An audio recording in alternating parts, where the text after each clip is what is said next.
ishte gjykata kushtetuese e cila zotohej se nuk ja shqyrtojmë çështjen Sali Berishës. Se ju më keni pyetur këtu mua. Më keni pyetur. A e ke dërguar në gjykatë kushtetuese masën e paraqitjes çdo 2 javë?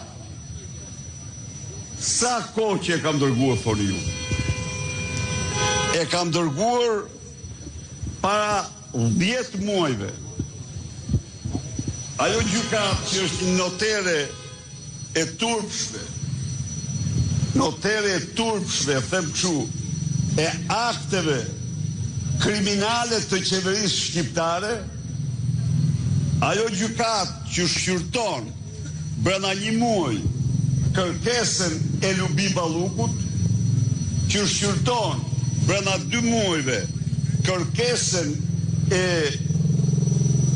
Erion Velis, që ka detyrim ligjor që masat e sigurisë të shqyrtojnë afat maksimumit 3 mujor, shtyn shqyrtimin e kërkesës time për në tetor. Do me thënë, shtyn me pothuaj 11 muaj.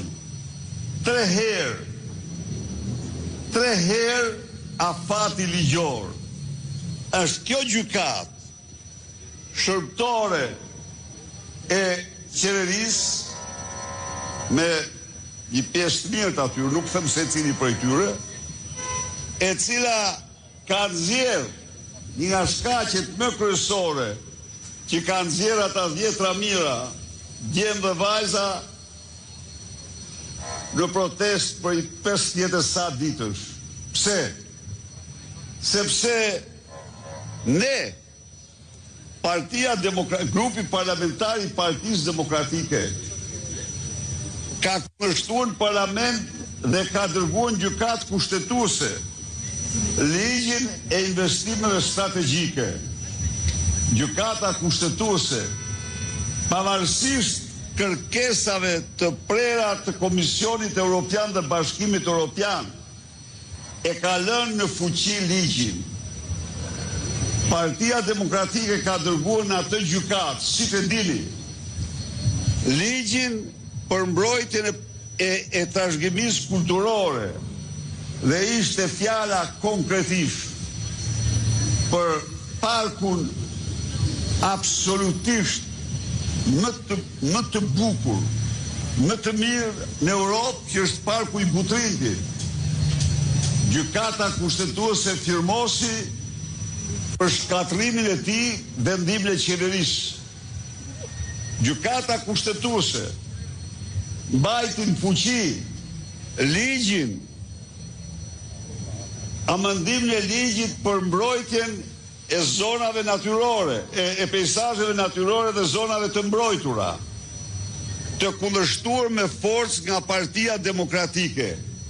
Ja, ajo gjykatë, a mund të imagjinoni ju një grup gjykatësish, pa çka se të gjitha këto nuk janë vetëm kërkesa të opozitës, të gjitha këto nuk janë vetëm kërkesa të rinisë dhe të protestës rinore qytetare, po janë kërkesa të prera të institucioneve të Bashkimit Evropian, të Parlamentit dhe Komisionit Evropian. Megjithatë, ajo vazhdon notere, ish kryetarja se ku kaloi në një post të rëndësishëm kushtetues dhe të tjerë ku shkojnë tek Banga e Shqipërisë. Tek Banga e Shqipërisë, e cila hesh si fije e barit për narkoeuro. A e kuptoni ju sa i pushtuar është ky vend? Pra, këtu thash ishin dengjet në narkoeuro. Banga e Shqipërisë është zhytur gjerë në çati në narkoeuro dhe zguxon të shqiprojë një herë fjalën narkoeuro, e cila po shkatron ekonominë e vendit, po shpunson. Ata mira, 10 mira qytetarë që janë aty, ata janë qytetarë të cilët për shkak të shkatrimit të prodhimit, të gjithë infrastrukturës ekonomike të vendit, nuk shohin perspektivë në këtë vend.